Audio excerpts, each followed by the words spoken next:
राम राम. मी Prakash Mahajan, Mahajan and Mahajan YouTube चॅनलसाठी. काही दिवसापासून माझ्या व्हिडिओच्या खाली एक प्रतिक्रिया नेहमी येते की 3 जूनला आपण मुंडे साहेबावर काहीतरी बोलावं. खरं म्हणजे मी काही महिन्यापूर्वी जसं स्वर्गवासी प्रमोद महाजनवर काही व्हिडिओ केले होते ते बऱ्यापैकी चालले. त्याच व्हिडिओमध्ये मी एक स्वर्गवासी गोपीनाथराव मुंडेवर व्हिडिओ केला होता, पण फारसा काही त्याला प्रतिसाद न मिळाल्यामुळं त्यात मी काही पुढे गेलो नाही. स्वाभाविक आहे, 3 जून 2014ला मुंडे साहेबांचं दुःखद निधन झालं. त्या गोष्टीला आज जवळपास 12 वर्ष झाले आणि मग स्वाभाविक 12 वर्षाच्या एवढ्या प्रदीर्घ गॅपनंतर एक नवीन पिढी समाजकारण राजकारण याच्यामध्ये आले. त्यामुळे त्यांना मुंडे साहेबांविषयी कितपत आकर्षण असेल हे मला माहीत नाही. तरी पण नजीकच्या काळात जे काही नेते होऊन गेले त्याच्यामुळं त्यामध्ये मुंडे साहेबांचं गारुड आजही लोकांच्या मनावर आहे निश्चित. आता मी मुंडे साहेबांविषयी काय बोलावं. 2006ला प्रमोदजीचं दुःखद निधन झाल्यानंतर मुंडे साहेब हे तसे पक्षामध्ये एकाकी पडले होते. मुंडे साहेबांनी रात्रीचा दिवस करून आणि हाडाचे काडं करून हा पक्ष वाढवला. खरं म्हणजे शिवनेरी ते शिवतीर्थ ही यात्रा त्यांनी 1995ला काढली आणि महाराष्ट्रामध्ये सत्ता परिवर्तन होण्यासाठी म्हणून ज्या काही गोष्टी घडल्या त्यात या यात्रेचं खूप महत्त्व आहे. संघर्ष यात्रा अर्थात ते श्रेय त्यांना फारसं मिळालं नाही जे मिळायला पाहिजे, पण भारतीय जनता पक्षाच्या एकंदरीत धोरणानुसार. पण जर मुंडे साहेबांनी ती संघर्ष यात्रा काढली नसते किंवा 1993ला त्यांनी विरोधी पक्ष नेते झाल्यानंतर जो काही सत्ताधारी पक्षाशी संघर्ष उभा केला, मला आठवतं बहुतेक ते महाराष्ट्र टाइम्सचे थोर संपादक गोपीनाथ तळवळकर असतील, त्यांनी असं लिहिलं होतं की भाई उद्धवराव पाटील दिबा पाटलांनंतर विरोधी पक्षनेता म्हणजे SM जोशी, भाई उद्धवराव पाटील दिबा पाटील याच्यानंतर खरा विरोधी पक्षनेता महाराष्ट्राला लाभला तो म्हणजे गोपीनाथराव मुंडे. इतकं त्यांचं मोठं काम होतं. त्यांच्या नशिबी बिचाऱ्यांच्या 4.5 वर्ष सत्ता मिळाली, पण मुंडे साहेबांनी 4.5 वर्षात सर्वसामान्य जनतेसाठी एवढंही काय केलं की लोक त्यांना ते विसरू शकले नाहीत. आणि मुंडे साहेबही नंतरची जी काही सत्ता मिळेपर्यंतची काळ होता ते खरं वाघासारखंच राहिले. कधी हेलिकॉप्टरच्या खाली उतरले नाहीत, पण लोकांशी जनसंपर्क त्यांचा प्रचंड दांडगा होता. म्हणजे कितीही विरोधक असला तरी त्याला वैयक्तिक मदत करावी अशी उदाहरणं मला स्वतःला माहिती आहेत.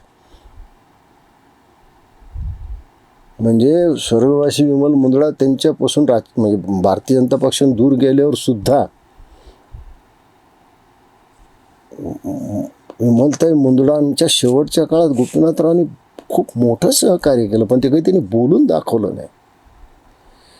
पण या गोपीनाथरावची शेवटची काही वर्ष अत्यंत कठीण वेदनादायी निघून गेली.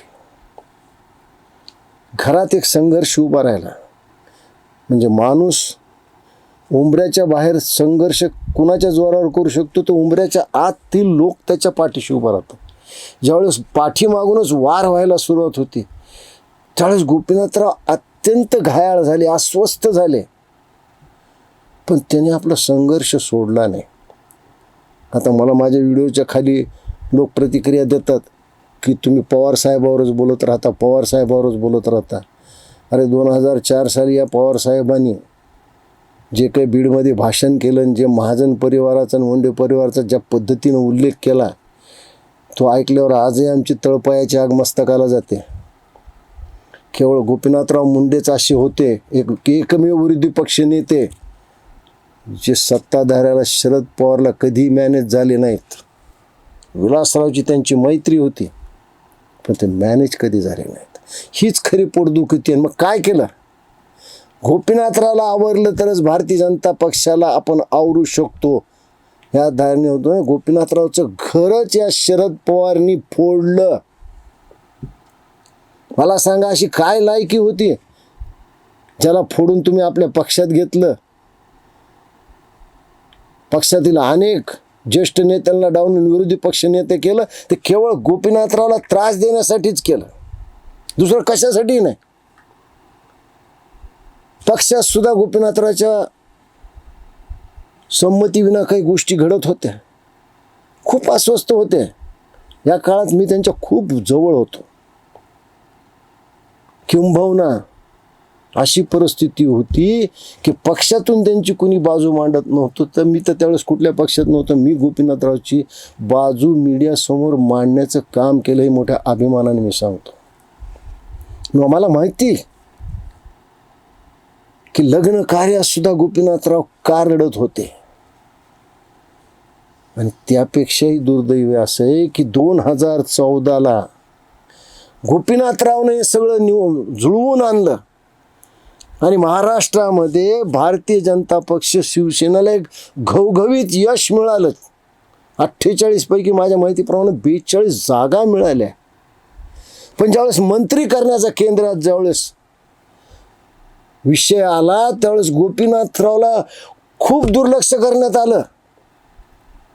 खूप म्हणजे आता गोपीनाथराव मंत्री होतील का नाही अशी परिस्थिती झाली. त्यावेळेस मी स्वर्गवासी सुषमा स्वराज यांना फोन केला. म्हणलं ताई तुम्ही नाही, स्वतः राजनाथ सिंगनं परळीत सांगितलंय की भारतीय जनता पक्षाची सत्ता आली तो गोपीनाथराव मुंडे कृषी मंत्री होतील. आज गोपीनाथरावचं नाव मंत्रिमंडळात येतं का नाही याच्यावर सुरू झालं होतं.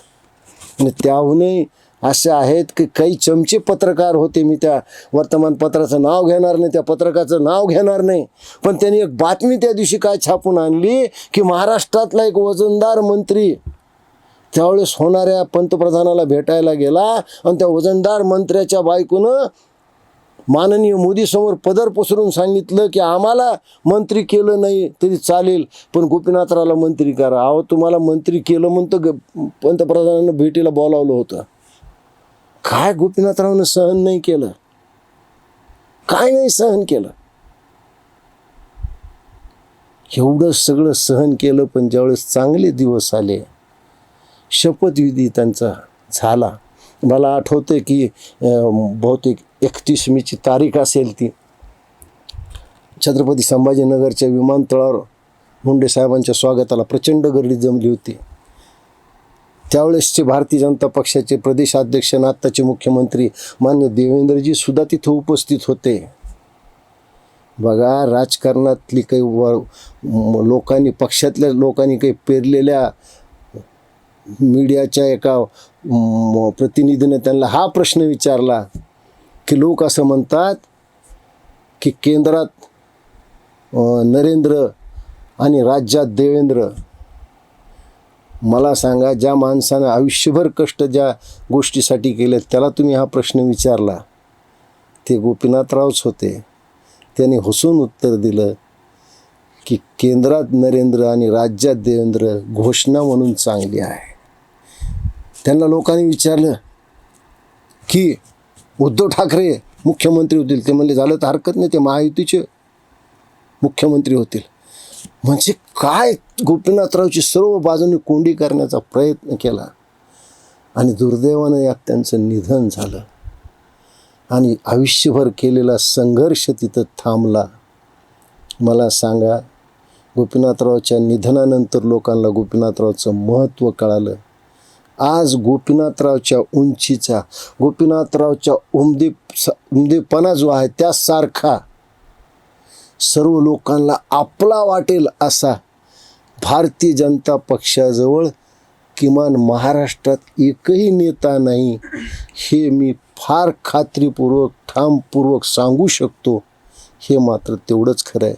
गोपीनाथराव, आपण जरी शरीराने आमच्यात नसलात तर तुमच्या शेकडो आठवणी आमच्याजवळ आहेत. मी कोणची आठवण सांगावी, एक आठवण सांगताना दुसरीच आठवण माझ्यासमोर येऊन उभा राहते. खरं म्हणजे गोपीनाथराव, अशा प्रसंगी तुमची खूप आठवण होते. किमान भारतीय जनता पक्षातल्या निष्ठावंताचे तर हाल झाले नसते, एवढं मात्र निश्चित आहे. गोपीनाथराव, आपण हा वटवृक्ष लावला आणि नेमकं या वटवृक्षाला ज्यावेळेस फळं येतील, पारंबे येतील, त्यावेळेस तुम्ही नसताल, पण तुमच्या रूपानं जो हा वटवृक्ष आहे. कारण या महाराष्ट्रामध्ये तुमच्यासारखा जनतेत लोकप्रिय असलेला, सर्वसामान्य लोकांशी नाळ जुळलेला, सर्व समाजाला आपलासा वाटेल असा एकही भारतीय जनता पक्षाजवळ नेता नाही. हेच भारतीय जनता पक्षाचं दुर्दैव आहे की गोपीनाथराव जाऊन 12 वर्ष झाली, पण गोपीनाथरावसारखा दुसरा नेता निर्माण झाला नाही, किंबहुना यांनी होऊ द्यायचा प्रयत्न केला नाही. आणि दुर्दैवानं हळूहळू भारतीय जनता पक्ष मुंडे महाजनाला विसरत चालली का काय, हेच मला वाटतं. गोपीनाथराव, आज तुमची पुण्यतिथी आहे. मी तुम्हाला कोणत्या शब्दात श्रद्धांजली वाहू. तुम्ही माझे मेव्हणे होतात, माझे मित्र होतात, कॉलेजचे सहकारी होतात. तुमची सगळी रूपं मी पाहिलेली आहेत. तुमच्याशिवाय मी 12 वर्ष कशी काढली असतील आम्हाला माहिती. पण मुंडे साहेब, तुम्हाला हा महाराष्ट्र विसरलेला नाही.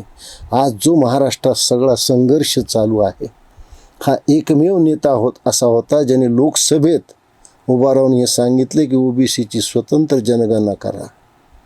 यांनी हे सांगितलं की मराठा समाजाला आरक्षण मीच देईल. पण राजकीय आरक्षणाला ठामपणे विरोध करणारा हा एकमेव नेता होता. अशा नेत्याची उणीव ही नेहमीच पक्षाला आणि महाराष्ट्राला भासेल. धन्यवाद.